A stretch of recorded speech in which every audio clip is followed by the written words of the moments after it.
Where can we find the courage to act in spite of fear?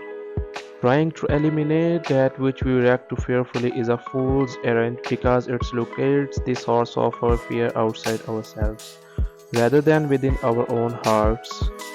Practicing leadership, enabling others to achieve purpose in the face of uncertainty requires engaging the heart, the head, and the hands, motivation, strategy, and action. Leadership in organizing is rooted in three questions, articulated by the first century journalism sage Rabbi Hillel. If I am not for myself, who am I? When I am only for myself, what am I? And if not now, when? Organizing is a practice of leadership, whereby we define leadership as enabling others to achieve shared purpose under conditions of uncertainty.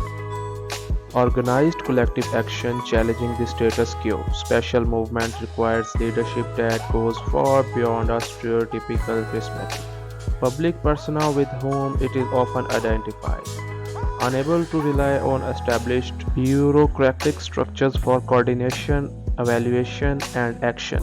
Such action depend on voluntary participation, shared commitments, and ongoing motivation. Movements must mobilize under risky conditions not only because well-resourced oppositions often resist their efforts, but also because the undertaking itself is fraught with uncertainty about how and whether it can happen in the first place.